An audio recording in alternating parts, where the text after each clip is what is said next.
வணக்கம். நான் ஜெயங்கொண்ட சோழன் விஜய். இன்றைக்கி நான் எதை பற்றி ஷேர் பண்ண போகிறேன் அப்படின்னா, அந்த தெய்வ நம்பிக்கையை பற்றி. தெய்வ நம்பிக்கை இருக்கா இல்லையா அப்படிங்கிற அந்த பேச்சுக்குள்ளே நான் வரல.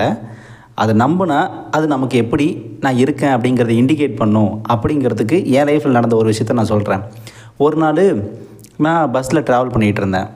அப்போது அந்த யூடியூப் ஷார்ட்ஸ்லாம் பார்த்துட்டு தான் வந்துட்டுருப்பேன். நம்ம என்ன வீடியோ போடலாம் எப்படி அப்படின்னு சொல்லி இப்போ யோசிச்சுக்கிட்டே வீடியோ பார்த்துட்டே வந்துட்டு இருந்தேன். அப்போ ஒருத்தர் அந்த ஆன்மீக சொற்பொழிவாளர் வீடியோ ஒன்று வந்திருந்தது. அதை கேட்குறப்போ என்ன போட்டிருந்தாங்கன்னா, முருகரை பற்றி. இப்போ நீங்கள் என்னென்னா, நீ வேறு எங்கேயும் ஏதாவது கஷ்டம்னா நீ எதுவுமே சொல்ல வேண்டாம், முருகான்னு சொல்லு. அவனுக்கு பதிலாக அவனோட வேல் நிற்கும். நீ எதை பற்றியுமே கவலைப்பட வேணாம். அப்படி இருந்தால் முருகர்கள் உனக்கு எப்போதுமே இருக்கும் அப்படிங்கிற மாதிரி ஒரு வீடியோ.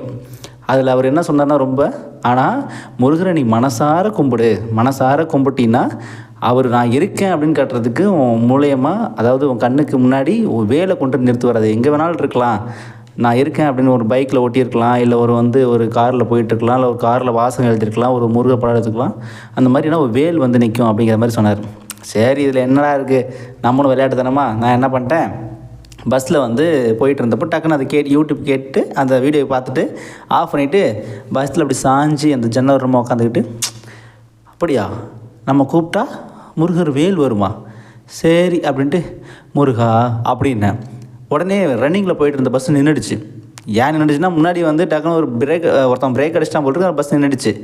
என்னடா அப்படியே ஒரு ஜர்க்காகி பஸ் நின்றுச்சு அப்படின்னு திரும்புகிறேன். இந்த பக்கம் சைடில் ஒரு டாட்டா ஏசி, ஃப்ரண்ட்டில் வேலு.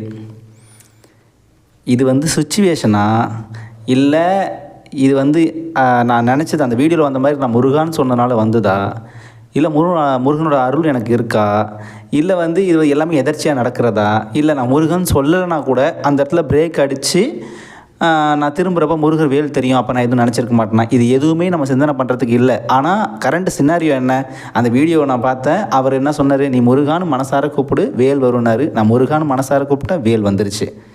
இது தெய்வ நம்பிக்கை இல்லைன்னா இப்போ எப்படி சொல்கிறது. இது என் லைஃப்பில் நடந்த விஷயம். இதை உங்கள்கிட்ட ஷேர் பண்ண நினச்சேன். அதுதான் இந்த பதிவு. இன்னும் இதுமாரி பல வீடியோக்கள் என்னுடைய லைஃப்பில் நடந்த விஷயத்த ஒன்று நான் ஷேர் பண்ணலான்னு இருக்கேன். அந்த பதிவுக்கு உங்களுடைய ஆதரவு எப்போதும் இருக்குன்னு நினைக்கிறேன். நன்றி.